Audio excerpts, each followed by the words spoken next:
नमस्कार, स्वागत है आप सभी का डीडी न्यूज के इस खास बुलेटिन एक्सप्रेस 100 में, जहां हम आपके लेकर आते हैं राजनीति, मनोरंजन, देश, दुनिया, खेल और व्यापार जगत की सभी बड़ी खबरों को एक्सप्रेस यानी फटाफट अंदाज में।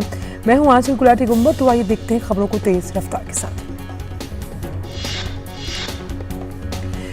केंद्र सरकार की ओर से मणिपुर में शांति बहाली की कोशिशें तेज। अमित शाह इम्फाल में महिला प्रतिनिधिमंडल के साथ विभिन्न नागरिक समाज संगठनों के प्रतिनिधिमंडलों से मिले।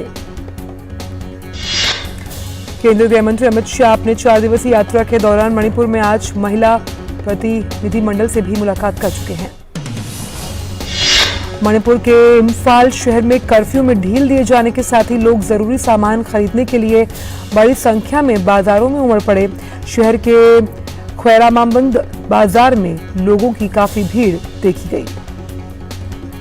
इससे पहले केंद्रीय गृह मंत्री अमित शाह ने इम्फाल के मुख्यमंत्री कार्यालय में राज्य के मुख्यमंत्री एन बीरेन्द्र सिंह, केंद्रीय गृह राज्य मंत्री नित्यानंद राय, राज्य परिषद के साथ राज्य की ताजा स्थिति को लेकर बैठक की। इसके अलावा कानून व्यवस्था की स्थिति में सुधार और जनता के बीच विश्वास पैदा करने के लिए आवश्यक कार्रवाई, राहत उपायों में तेजी लाने और आम लोगों के लिए आवश्यक वस्तुएं जैसे पेट्रोल, एलपीजी, गैस, चावल और अन्य दैनिक आवश्यकताओं को उपलब्ध करवाने पर भी बल दिया गया। मणिपुर हिंसा में मारे गए लोगों को जो उनके परिजन हैं, उन्हें 10 लाख रुपए के मुआवजे का ऐलान किया गया और उन्हें दिया जाएगा। केंद्रीय गृह मंत्री अमित शाह ने इस अहम दौरे के दौरान मणिपुर की राज्यपाल अनुसुईया उइके से भी मुलाकात की। इस दौरान दोनों ने राज्य में सामान्य स्थिति को लेकर बहाल करने के लिए आगे की योजनाओं पर चर्चा की। मोदी सरकार के केंद्र में 9 साल पूरा होने पर बीजेपी आज से देश भर में शुरू कर रही है विशेष संपर्क अभियान। 30 जून तक चलने वाले विशेष संपर्क अभियान के तहत जनता को मोदी सरकार की नीतियों और उपलब्धियों के बारे में बताएगी भाजपा। केंद्र में प्रधानमंत्री की अगुवाई वाली सरकार के 9 साल पूरा होने पर भारतीय जनता पार्टी कर रही है भव्य आयोजन। मोदी सरकार के मंत्री अलग अलग राज्यों में करेंगे प्रेस कॉन्फ्रेंस। अभियान के दौरान जिला, मंडल, शक्ति केंद्र और बूथ स्तर पर विशेष कार्यक्रम आयोजित होंगे। सरकार के 9 साल पूरा होने पर 31 मई को अजमेर में बड़ी रैली। कंबोडियाई नरेश का आज राष्ट्रपति भवन में किया गया औपचारिक स्वागत। नोरोडोम सिहामोनी को दिया गया गार्ड ऑफ ऑनर। कंबोडियाई नरेश ने उपराष्ट्रपति और विदेश मंत्री डॉक्टर एस जयशंकर से मुलाकात कर कई अहम मसलों पर बातचीत की। इसके बाद कंबोडिया के नरेश नोरोडोम सिहामोनी ने राजघाट जाकर महात्मा गांधी की समाधि पर श्रद्धांजलि अर्पित की। इस मौके पर उन्होंने राजघाट में जो विजिटर्स बुक है उसमें अपने संदेश को लिखा। भारत के 3 दिवसीय दौरे पर कंबोडिया नरेश नोरोडोम सिहामोनी आज राष्ट्रपति द्रौपदी मुर्मू और प्रधानमंत्री नरेंद्र मोदी के साथ द्विपक्षीय बैठक करेंगे। बैठक में व्यापार, निवेश सहित अहम मुद्दों पर होगी बातचीत। आबकारी नीति मामले में मनीष सिसोदिया को दिल्ली हाई कोर्ट से नहीं मिली राहत। सीबीआई की ओर से दर्ज केस में खारिज की गई जमानत अर्जी। कोर्ट ने कहा, जमानत मिलने पर गवाहों को प्रभावित करने की संभावना। सिसोदिया ने जमानत के लिए सुप्रीम कोर्ट का रुख किया है।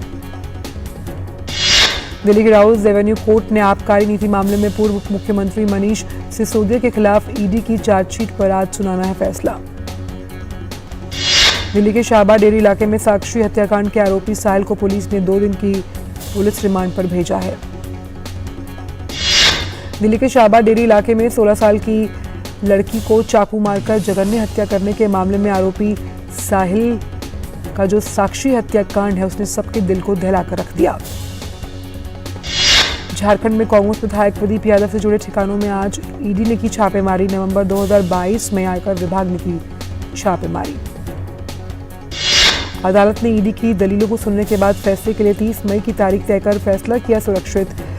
विशेष न्यायाधीश ने फैसले के लिए 30 मई की तारीख तय कर दी थी। ईडी ने दिल्ली के पूर्व डिप्टी सीएम को तिहाड़ जेल से 9 मार्च को गिरफ्तार कर लिया। इसके बाद से वह एजेंसी की हिरासत में है।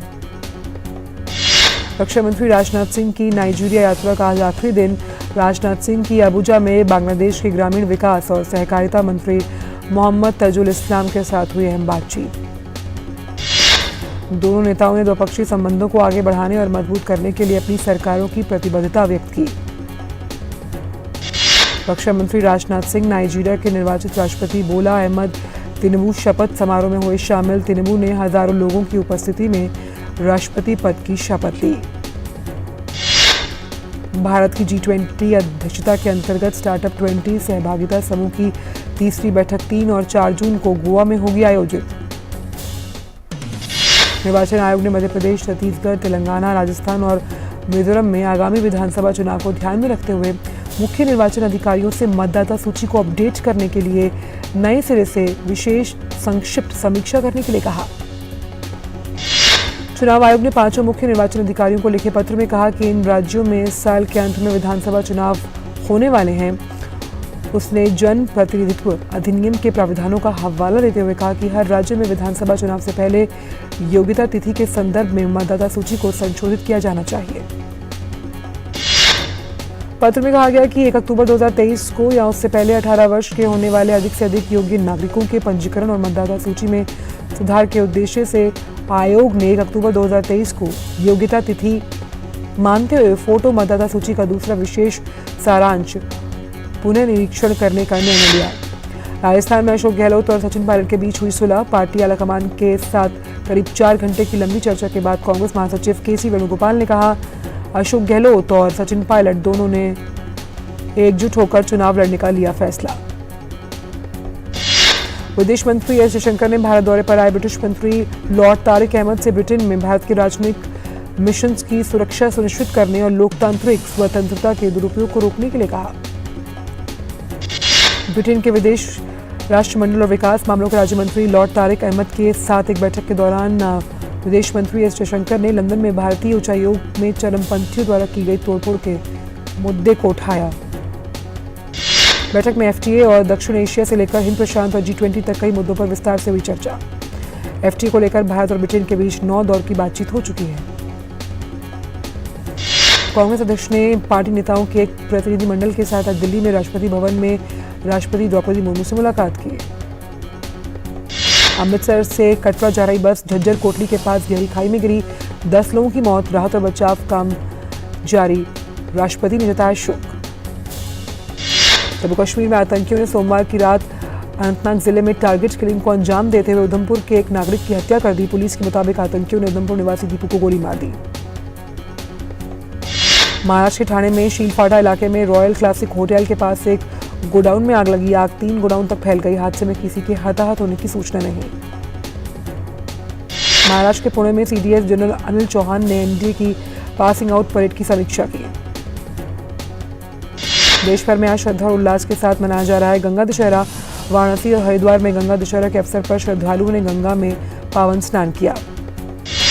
सांख्यिकी और कार्यक्रम क्रियान्वयन मंत्रालय द्वारा मुताबिक भारत की शहरी बेरोजगारी दर इस साल जनवरी के और मार्च की तिमाही में घटकर 6.8%, पिछले वर्ष इस अवधि में 7.2% थी।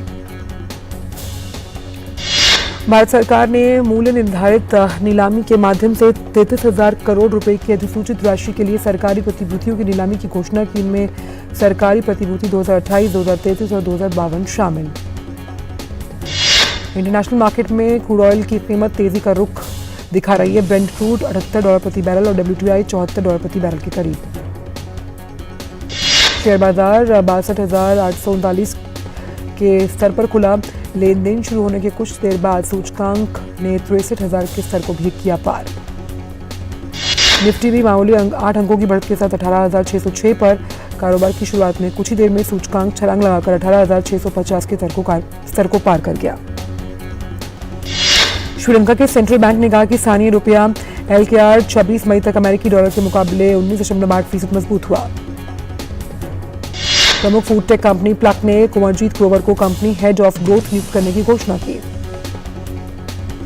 केंद्रीय कोयला और खनन मंत्री प्रहलाद जोशी ने बताया कि इस साल कोयले का उत्पादन 850 मिलियन टन तक पहुंचा। उन्होंने कहा कि हमें उम्मीद है कि वर्ष 2025 से 26 तक थर्मल कोयले का आयात पूरी तरह से बंद हो जाएगा। वित्त वर्ष 2022-23 की चौथी तिमाही में मोयल ने 4 लाख टन मैंगनीज एसिड का उत्पादन किया। यह पिछले वर्ष की इस अवधि की तुलना में 7% से अधिक। चौथी तिमाही में मैंगनीज की बिक्री बढ़कर 3 लाख टन से ज्यादा, जो पिछले वित्त वर्ष की तुलना में 3% से अधिक। कंपनी ने वित्त वर्ष 2023 में 245 करोड़ रुपए का रिकॉर्ड पूंजीगत व्यय हासिल किया। ऑयल ने वित्त वर्ष 2023 के दौरान 334 करोड़ रुपए का कर पूर्व लाभ अर्जित किया। मोबाइल फोन और अन्य उत्पाद बनाने वाली कंपनी Xiaomi ने 2025 तक मूल्य के हिसाब से स्मार्टफोन में उपयोग होने वाले उपकरणों का आधा हिस्सा स्थानीय रूप से लेने की योजना बनाई। अनिल अंबानी की रिलायंस कैपिटल्स का बीते वर्ष की चौथी तिमाही का एकीकृत शुद्ध घाटा कम होकर 1488 करोड़ रुपए। उपभोक्ता इलेक्ट्रॉनिक्स एवं उपकरण क्षेत्र के लिए अनुबंध पर विनिर्माण करने वाली पीजी इलेक्ट्रोप्लास्ट लिमिटेड जैना समूह के साथ एक संयुक्त उद्यम स्थापित करेगी। सरकार ने पवन ऊर्जा परियोजनाओं को बड़ी राहत दी। इसके तहत इन परियोजनाओं को 25 साल के लिए ISTS शुल्क में पूरी तरह से छूट मिलेगी। Max life insurance company limited ने वित्त वर्ष 2022-23 में 99% के साथ सर्वोच्च क्लेम पेड रेशियो दर्ज किया। ONGC ने चालू वित्त वर्ष में इसी वर्ष की तुलना में 30,125 करोड़ रुपए से कम पूंजीगत खर्च का लक्ष्य रखा।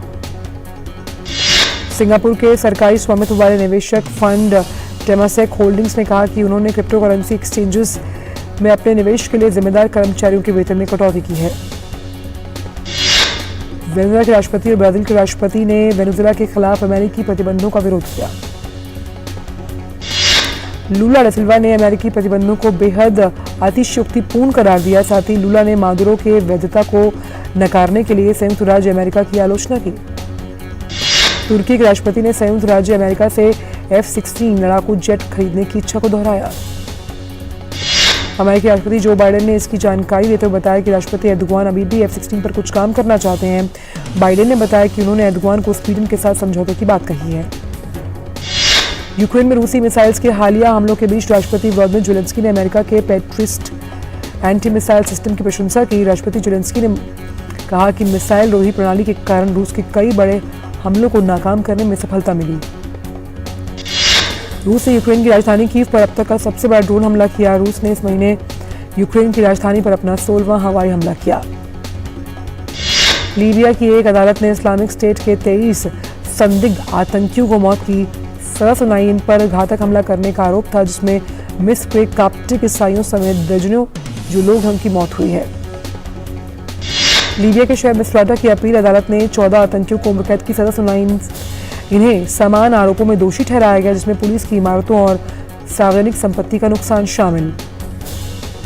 कोर्ट ने 9 अभियुक्तों को 3 से 12 साल की कैद की सजा को सुनाया है और इस्लामिक स्टेट और अन्य चरमपंथी समूहों ने 2011 के विद्रोह के बाद फैली अराजकता से दौरान लंबे समय तक शासक रहे मुअम्मर गद्दाफी को मार डाला और कई शहरों पर कब्जा किया। और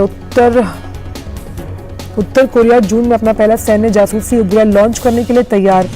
उत्तर कोरिया के वरिष्ठ अधिकारी ने इस लॉन्च का उद्देश्य ये बताया कि वास्तविक समय के आधार पर अमेरिका सैन्य कार्रवाई पर नजर रखना उसका मुख्य उद्देश्य। पश्चिमी अफ्रीकी देश सेनेगल की राजधानी डकार में विपक्षी नेता उस्मान सोंको के समर्थन में प्रदर्शनकारियों की पुलिस से झड़प हो गई। सोंको के खिलाफ अदालत के फैसले का विरोध कर रहे थे प्रदर्शनकारी। अमेरिका के फ्लोरिडा में मेमोरियल डे पर हॉलीवुड बीच पर अंधाधुंध फायरिंग में 3 बच्चों समेत कुल 9 लोग घायलों का इलाज अस्पताल में जारी। पुलिस की प्रारंभिक जांच के अनुसार 2 समूहों में झड़प हुई थी और इसी विवाद के कारण चली गोलियां। नेटो की अगुवाई वाली शांति सेना ने कहा कि उत्तरी कोसोवो में सर्बो समुदाय के लोगों के साथ संघर्ष के उसके 25 सैनिक घायल हुए हैं और समुदाय के लोगों ने उन नगर पालिकाओं में से एक के कार्यालय पर कब्जा करने की कोशिश की, जहां अल्बानियाई महापौरों ने पिछले सप्ताह पद को संभाला था। वक्त एक ब्रेक का। देख रहे हैं, मैं हूं अशोक किरवा। कोई फैक्ट चेकर नहीं चाहता है कि राज्य आज सवाल है। आसान नहीं होता सच के लिए लड़ना। जिसकी आवाज कोई नहीं बनेगा, उसकी आवाज हम बने। जो डर जाते हैं वो झूठ से कहां टकराते हैं। जो गरीब के स्कूल में, गरीब के स्वास्थ्य के लिए खर्च होना चाहिए, वो लूट कर इन्होंने अमीर ठेकेदारों को दे दिया। सच को जानना हो तो झूठ पर करना होता है प्रहार। हर बार बार। मैंने आपसे पूछा, आपने ठीक है नहीं कहा ना आपने। और कोई मुद्दा नहीं है तो सोनिया गांधी की गुडबुक में मैं अपना नाम गोल्डन अक्षरों में कैसे दाखिल करूं? इसलिए न फेक न्यूज न झूठ, हमेशा सच के साथ 2-2। देखिए मेरे साथ 2-2 सोमवार से शुक्रवार रात 9 बजे सिर्फ डीडी न्यूज पर।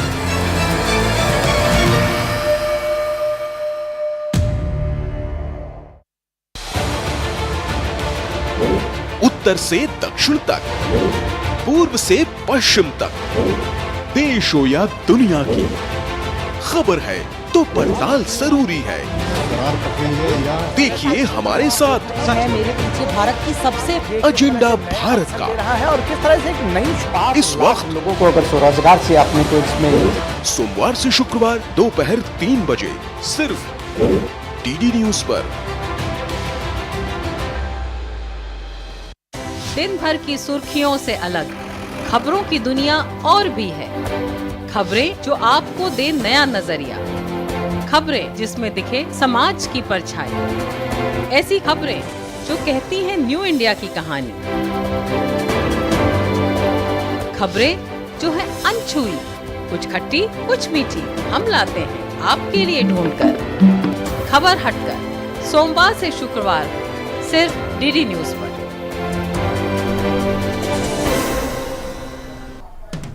ब्रेक के बाद सभी का स्वागत करते हैं अन्य खबरों को एक्सप्रेस इंदाज में। संयुक्त राष्ट्र शरणार्थी एजेंसी के प्रमुख फिलिपो ग्रांडी ने सूडान में चल रहे गृह युद्ध के बारे में बात करते हुए बताया कि देश में सुरक्षा कारणों की वजह से अक्टूबर तक लगभग 10 लाख लोग सूडान से पलायन कर सकते हैं। सेना और अर्धसैनिक रैपिड सपोर्ट फोर्स के बीच युद्ध के बाद से 3.5 लाख से अधिक लोग पहले ही सूडान की सीमाओं का पलायन कर चुके हैं। इनमें से ज्यादातर लोग मिस्र, चाद और दक्षिणी सूडान के देशों की तरफ गए। चेन्नई सुपर किंग्स ने आईपीएल 2023 का खिताब जीत लिया। रोमांचक फाइनल मुकाबले में सीएसके ने गुजरात टाइटंस को 5 विकेट से हराकर 5वीं बार खिताब पर अपना कब्जा जमाया। रिजर्व डे के दिन खेले गए फाइनल मैच से पहले बल्लेबाजी करने उतरी गुजरात ने शानदार बल्लेबाजी करते हुए निर्धारित 20 ओवर में 4 विकेट खोकर 214 रन बनाए।